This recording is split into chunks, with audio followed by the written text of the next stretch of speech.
A minha mãe, ela dizia, ó, não posso deixar nada para vocês, mas eu posso deixar uma coisa que ninguém pode tirar de vocês, que é o estudo.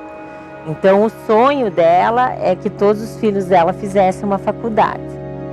Eu sou professora Josete e essa é a minha história.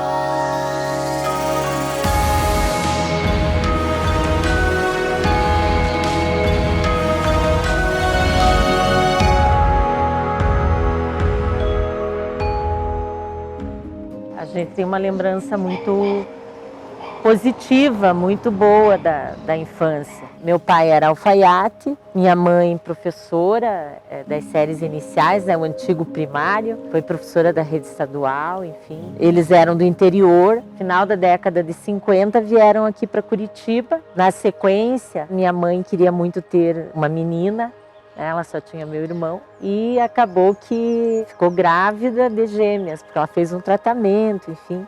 Então eu tenho a minha irmã gêmea, que é Janete, e então sempre fomos muito ligadas, né? Era um bairro muito tranquilo, apesar de hoje ser muito próximo do centro, à época era considerado distante, né? Um bairro que a princípio era de uma população com uma renda mais baixa, acabou se transformando ao longo do tempo. Inclusive a época aqui era Pilarzinho. E hoje é Bom Retiro, né? Mudou um pouco a localização. Então foi uma infância legal, aquelas brincadeiras, né? De fazer bolo de barro. Apesar de a gente ter um quintal pequeno, a gente brincava muito nesse quintal. Naquela época ainda podia ter galinheiro, né? Então minha mãe sempre gostou de plantar, de criar galinha, né? Então sempre, apesar da gente viver na cidade, tinha essas coisas, né? A gente tinha uma vida humilde, mas se procurava formas da gente se divertir, né? Acho que uma das lembranças muito presentes, assim, que eu lembro muito, era um pé de figo.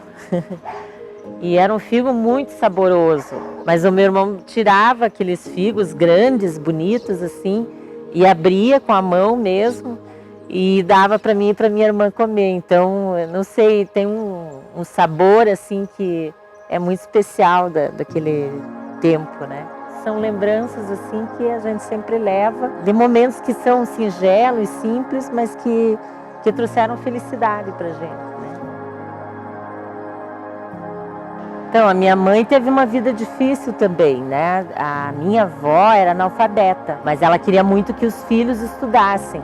Então, minha mãe sempre conta que quando ela era pequena, no início, né, quando começou a estudar, tinha a hora que era a hora de estudar.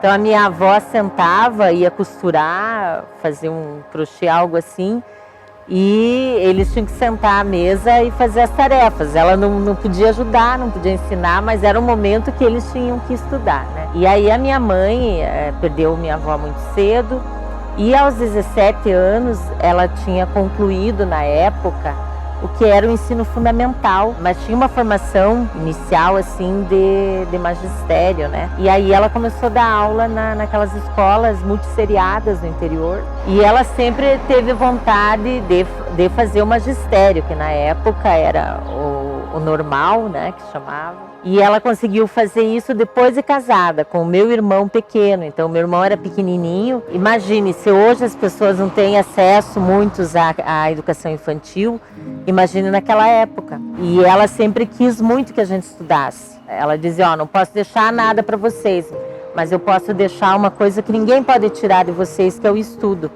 Então, o sonho dela é que todos os filhos dela fizessem uma faculdade. E, felizmente, todos os filhos conseguiram, né? A partir da dedicação dela, principalmente, concluir o ensino superior. E olha a coincidência, todos os três acabaram fazendo uma licenciatura, né?